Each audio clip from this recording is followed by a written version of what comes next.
Il ne faut pas nous imaginer que les grandes fautes seules nous conduisent en purgatoire ni que nous en sortons facilement, si nous n'avons pas évité le mal.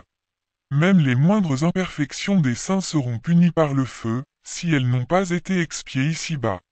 Saint Séverin, archevêque de Cologne, qui avait fait bien des miracles pendant sa vie, se fit voir, après sa mort, à l'un des prêtres de sa cathédrale, pour réclamer le secours de ses prières, parce qu'il avait été condamné au purgatoire. Et comment cela se peut-il? S'écria le prêtre, vous si pieux, si zélé, qui avez accompli tant de bien.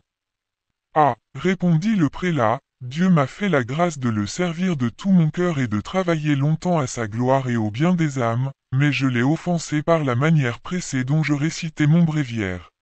Maintenant, j'expie ces fautes, et le ciel me permet de venir réclamer vos prières. C'est saint Pierre d'Amiens qui rapporte ce fait.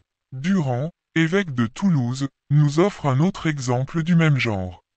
Il était très pieux, très mortifié, très zélé pour son avancement dans la vertu, cependant, il avait le défaut de veiller trop peu sur sa langue.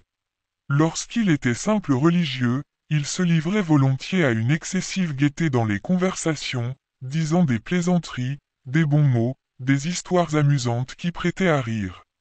Son supérieur l'avertit plusieurs fois que ces jovialités ne convenaient pas dans la bouche d'un prêtre, et que s'il ne se corrigeait pas, il serait puni en purgatoire. Durand attacha peu d'importance à ces avis, et continua, même étant évêque, à aimer le mot pour rire. Lorsque le prélat fut mort, il apparut à un religieux de ses amis, le père Séguin, et le chargea de prier le supérieur d'intercéder pour lui. Celui-ci assembla les religieux, et leur demanda de s'imposer un rigoureux silence, pendant une semaine, pour le repos de cette âme. Ils y consentirent. Cependant, l'un d'eux laissa échapper quelques paroles. Le défunt apparut et annonça que le religieux qui avait parlé lui faisait perdre le mérite de tous les autres. On recommença donc une autre semaine, avec beaucoup de prières. À peine était-elle achevée, que Durand se fit voir, revêtu de ses ornements d'évêque, la joie peinte sur le visage. Il remercia tout le couvent et annonça que Dieu le recevait à l'instant même en paradis. Veillons donc sur notre langue avec beaucoup de soin. Défions-nous-en, car elle peut être enflammée du feu de l'enfer.